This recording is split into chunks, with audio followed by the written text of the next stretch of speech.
Hi guys, so I have here the Kvetun Smallsword Colichemarde style, which I am going to do a brief review about. I've had this sword for about a couple of months or something like that, so I'm just going to give you what my experiences are on this sword so far.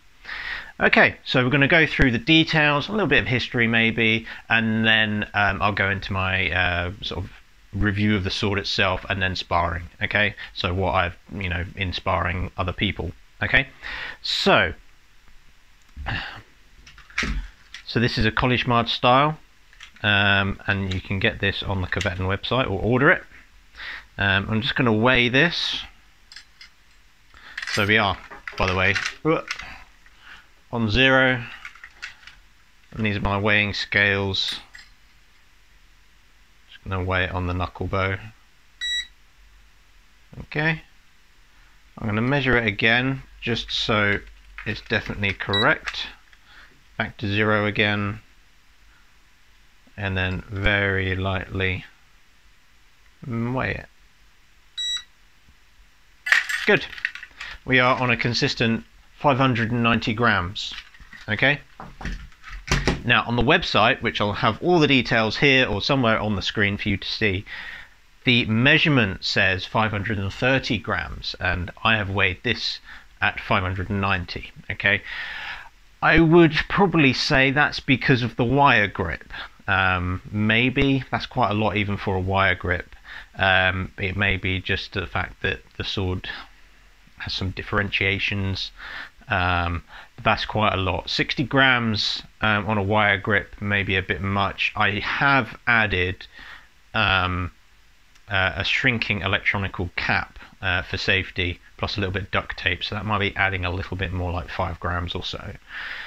So I'm not sure what to make of that, but that 590 is quite high. Okay, I'll talk about that further later. So the base price, 350 euros. Again, that'll change. You can order it, and you can request to have a wire grip. You can request to have your hilt brassened.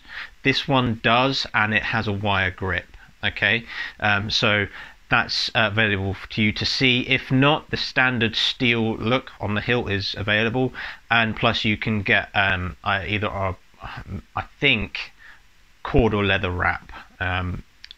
It's up to you. Okay, moving on, we have a 1-year warranty, and again I say this amongst most, or if not all, anything to do with Kvetun, there's a 1-year warranty, and they are faithful to that. Okay, if you do have a blade that snaps for whatever reason, or something breaks in any way, contact them and they will take care of you.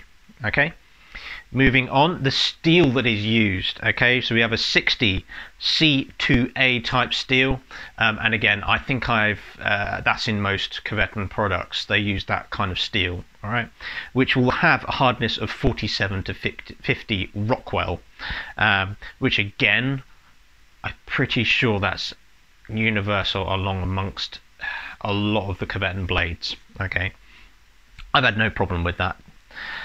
So measurements wise, a 990 millimeter in total length. Okay, that's pretty standard amongst most sort of historical small swords, but they do vary quite a lot. Okay, and the blade itself is 810 millimeters. Like I said, that's sort of maybe on the long end, maybe on sort of the medium end. It's not short, but it's sort of like a mid-ground, if you know what I mean. Okay, so those are the details of the measurements in itself.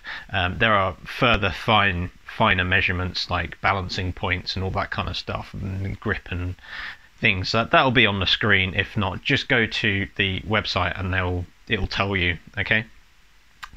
Okay, so a little bit on the history. All right, so small swords in themselves, the Colichemarde comes from Count Otto von Kolichemarde, and it sort of kind of came from that in a way. So the Colichemarde style is just one style or one design of small swords. They are very varied, and this is just goes with side swords and rapiers and arming swords, extremely varied, and long swords, of course, back swords, sabers, whatever. swords in general, you can sort of group them, in a way. So small sword. It's much harder with rapiers and side swords because of the massive blend. Okay, so in this time period, we are talking about late 17th century into the 18th century. Okay, so in the 17th century, okay, so say like mid to late 17th century, we have rapiers are a thing, okay, used for civilian use. There are battlefield and warfare type of rapiers as well. Again, rapiers in themselves extremely varied, and at this time the sort of fashion in a way is these cup hilt sort of designs here, which I have. This is also Kvetun, by the way, and the laws and fashion changes, requirements change, and things like that. Over time, you get something similar to this. Okay, a shortened version, a small sword. It's smaller.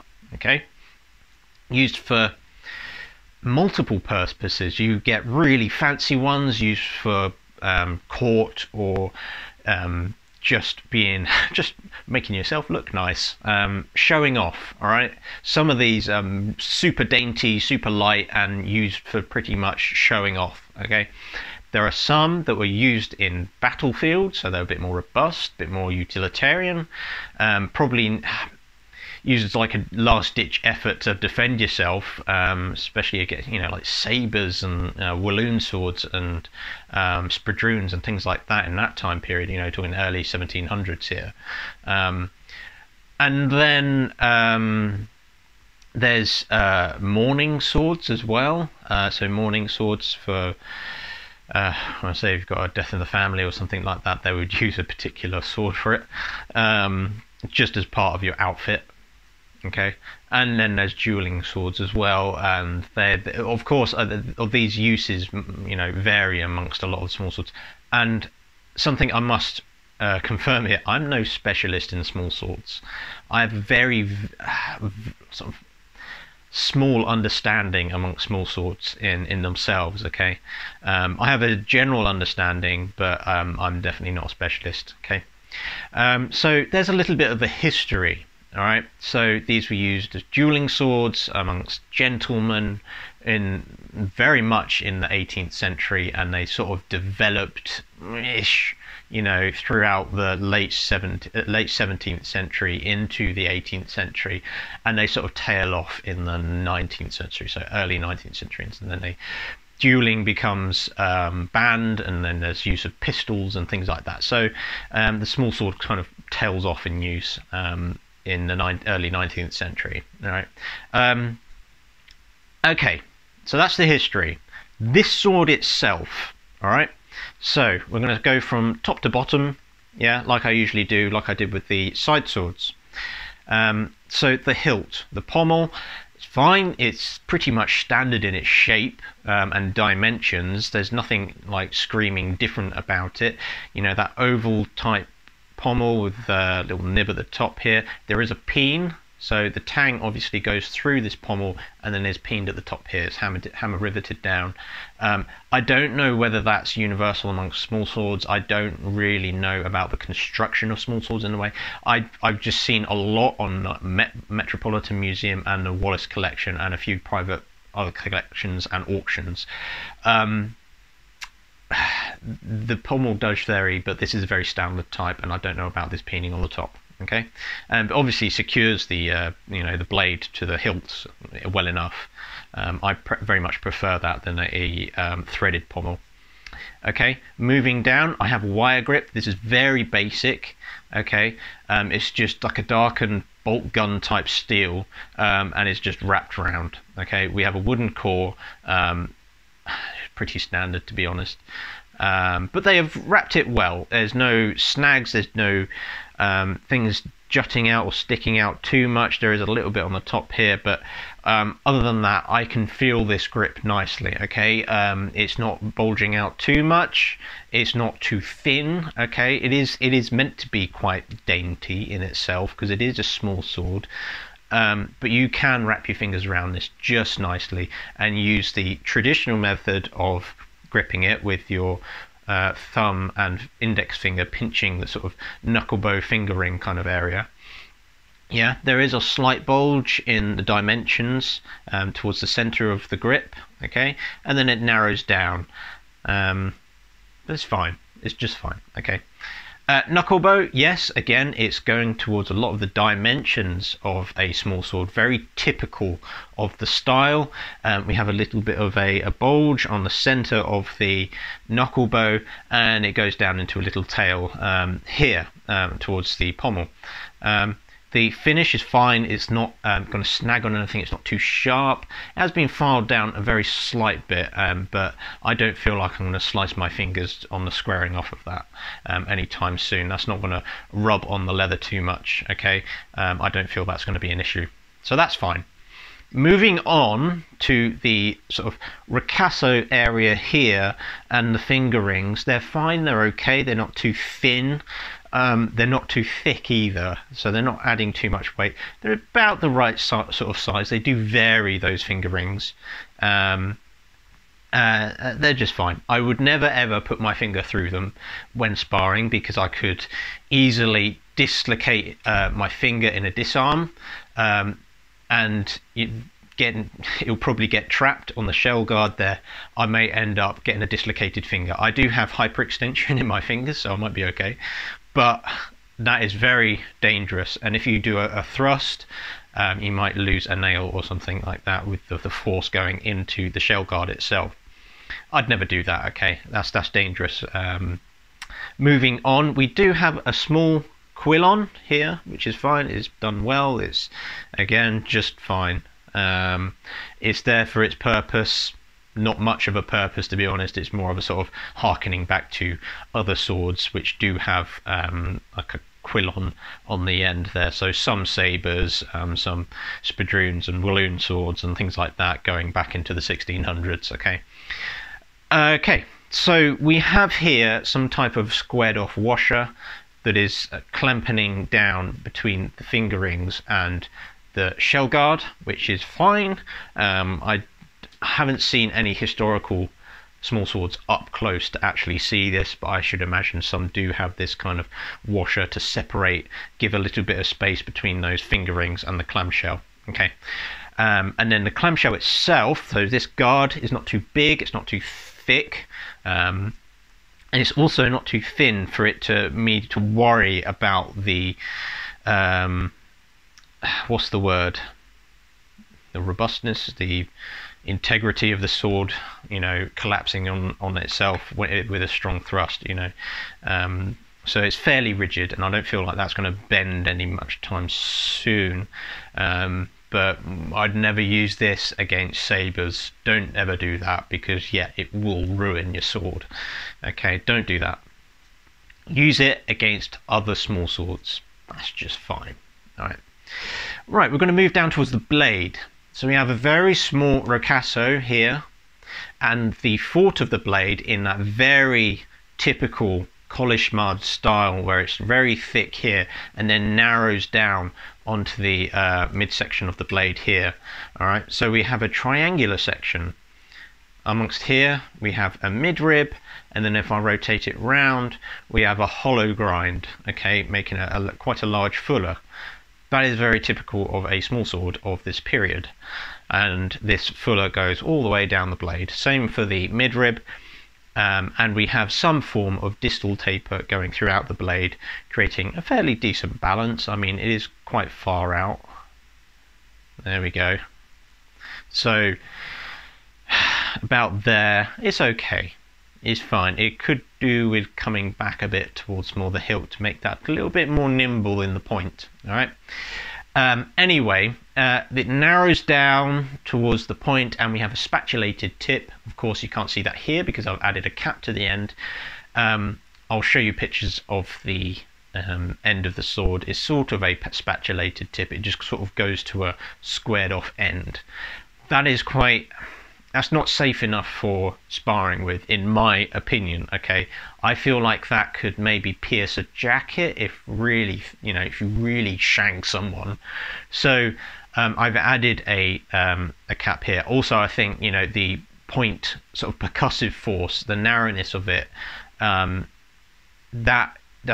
that's going to hurt and bruise, and especially on arms and things like that, you're going to get very pointy stabs. Say if you do like a stop thrust onto the arms, that's going to hurt, and it's going to bruise. And at the very worst, you know, if you get high thrusts into the neck area and it slips under the bib, that's going to, I don't really want to go there.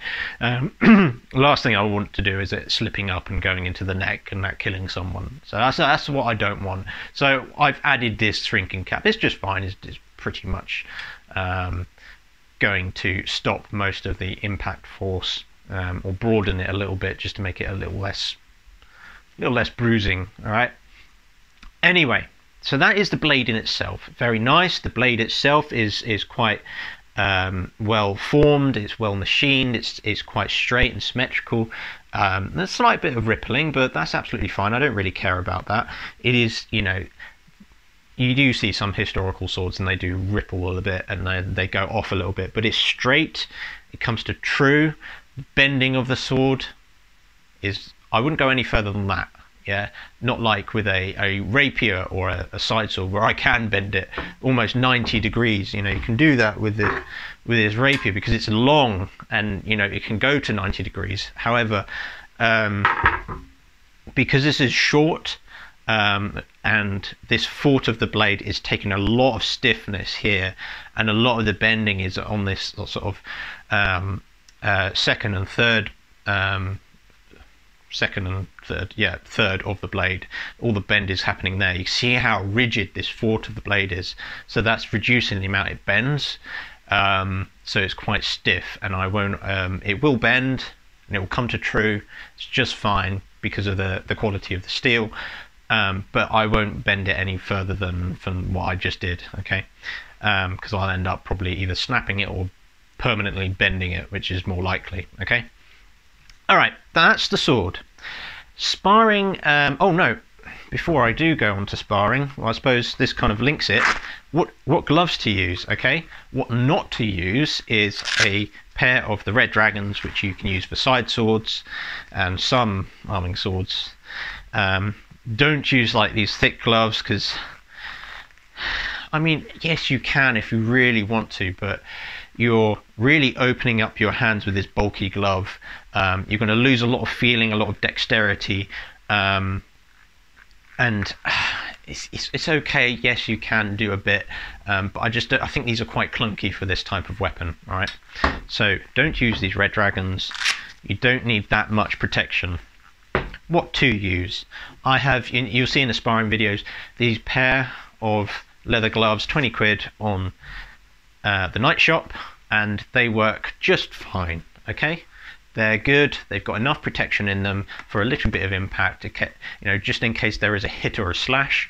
Okay, which is not really going to happen much in small sword, but just in case there is a bit of contact on the hands, you are protected.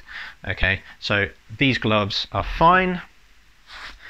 You'll see me sparring with those, and also the Tempest Fugitives rapier gloves, which I got from Tempest Fugitives, and they have been pretty good for rapier so far.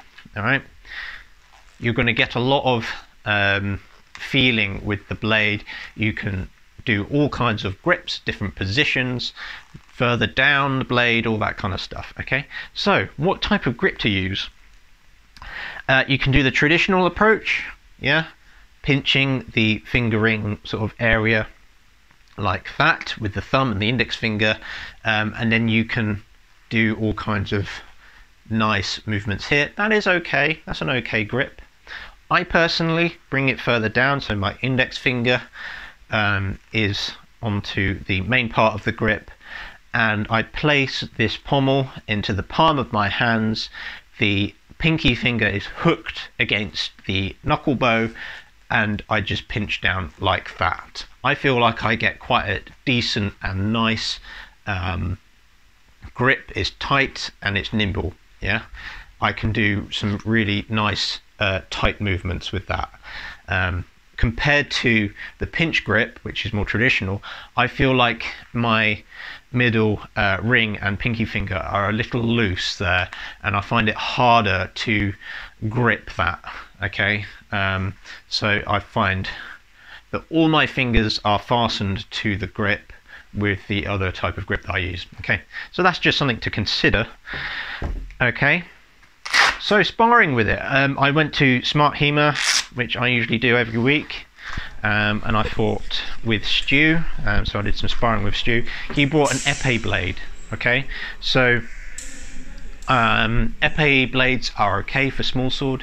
I mean, he brought the epee blade that he had the larger bowl, sort of traditional sports fencing hilt with a pistol grip, but the blade itself was more in line to sort of the French style of small sword. There's practice ones, more for like epee style, hence epee blade that he bought, which was fine. I was going against that just to see what it's like going against something that's a bit more swift and nimble. And Stu is someone who would probably be the best person to go against when sparring with smallsword, because he's done epee, and epee is quite similar to smallsword fencing, and he's a fantastic rapier fencer as well. So going against him, having this Kvetun blade was fairly difficult, because this was slower. However, the parry was strong. I felt like I parried that epee blade quite nicely. However, I thought that the swiftness of the epee blade was overcoming that, and you know, I ended up becoming a bit of a pincushion. I even got Stu a couple of times, so there we go. I'll have the footage playing whilst I'm talking. Okay. Also, I went to Basingstoke, sparred with Seb, who also had done some sports fencing, and I went against this HF Armory small sword, which I think is a load of rubbish. In itself is too overweighted. It's even more so than this Kvetun small sword. So if I put it down to 0 again and just give a measurement of how much this weighs, 735. That's really heavy for a small sword. Okay, that is way over the top. That's twice the amount that it should be. Okay, but going against it, so it's got a nice thick blade. The blade quality is quite bad. I won't go on too much about this, but it's too bulky. The wire grip is really quickly done. It's very basic. This pommel can unscrew easily, and the quality of the blade bends and permanently blends as well. So the rolled tip, I think, is also quite unsafe, especially if you get these really quick jabbing thrusts whilst disarming, you know, that kind of stuff. Disc guard is, I mean, yes, fairly historical, but it's not, it's quite thick, it's quite large for a small sword. Okay, so but going against it, I felt that I had a lot of nimbleness with this point, and I was able to surpass him and do a few bits and bobs. You'll see in the video footage that me and Seb, I was able to get some nice thrusts into the chest in a very typical fashion that you see in some small sword manuals. I was kind of happy about that in a way, but being new to small sword, you'll probably see that a lot of the techniques I use aren't very good. Okay, my footwork isn't the best, but I'm only learning, so that should improve over time. So that's the sparring. Okay, so in general, what do I think? I think this sword is overweighted. I did have a chat with someone about this from Scholar, and he said this is being 590 grams, you need to take off another 100 grams for it to be in the sort of regular range. Okay, so a lot of historical small swords were in a sort of 400 gram range. I was looking this online and saying the Met Museum, because they've got a lot of small swords, and the Wallace collection, because they have a fair few small swords. A lot of them are in that 400 gram range. It'd be nice if this sword was in that range, and I don't know how they'll do that, because the grams are added to make this more robust, so it lasts longer. Because 350 is not cheap, for anything really. You know, got to consider that a lot of us humorists, you know, we have full-time jobs or we are hobbyists, and you know, this is an investment to our hobby and we only really want to pay for this once. So adding more grams to this sword in order for it to last longer, yeah, I'm not sure what to say about that. I do know that there are some other products that have small swords that are fairly lighter, or people that have made their own small swords from epee blades, and they are fairly lighter as well. So I don't know what to think of that. You know, they could take off some from the blade, maybe some from the pommel, maybe a hollow pommel, perhaps. But you also see small swords that are very ornate, very pretty and stuff. I know this is quite standard, quite plain looking. I don't mind that at all. I was just thinking that, you know, even the ornate ones can be fairly, in their silhouette, be quite bulky, but you know, you can tell there's quite a lot of material there, yet they are quite light in their weight. So I don't know whether that's a material thing to think about there either. Also, you know, their grips are very ornate as well, you know, different kinds of wires and different kinds of leathers as well. But the pretty ones lasted. That's what the Victorians did, you know, when it comes to collections. Oh, that's pretty, I'll have that in my collection. So that's kind of how it worked, you know, not the plain utilitarian, you know, workforce type blade was sort of not cast aside in a way, but it was more like left away, you know. I want my pretty swords to show all the other guys I know, you know, it was like that. But anyway, going back to this, that is my only thing to consider, is the weight of this sword. That's it. The grip is fine. You know, the bind is fine. The quality of the steel is good. It's nice and symmetrical. It's made well. The silhouette is good. The dimensions of the hilt are good. Okay, so I won't go on that much more, because the last take I did this, I was talking for 45 minutes about this sword, and I think I need to do a shorter version, because that would be quite boring, me going 45 minutes on about this sword. Lucky I've got my table here to stop that from falling on the floor. Anyway, I'll stop there before I natter on and on and on. Okay, so it's coming to Christmas now, so I probably won't put up a video for a while. I have this very nice rapier to review in the future, so do stay tuned for that. There are other videos that I'll be doing, but I do want to say that I am working, this is very loose, okay, and very brief. I am working on a longsword manual in some fashion, okay, so that is taking up a bit more of my time, so there may be a few less videos next year, but I also do want to do other things like the flag stuff and my reviews of a lot of the Wessex Leagues. I had my wife video every single fight, so I'll do a few of those videos as well, but I have that rapier to review. I also have my Bellatore rapier to review, and Fabria Morum parrying dagger to review as well. So I have lots of more sword stuff to come from this, okay, and of course all the sparring things that I do. But yes, that's to come next year, all right, and I will update you. You know, you can look at my Instagram if you want to look at any of the manual stuff I'm working on, because I post it on there. That will probably change. I've got lots of editing to do and things like that, especially in the wording, types of fonts and things like that. But most of the illustrations that I do are fairly final in a way, that I might edit that, maybe change the levels and things like that, and the tone and the shading and stuff. Okay, but anyway, this has been the Kvetun small sword review. I hope you have a good Christmas and a happy new year, and I shall see you guys on the next one. Cheers folks.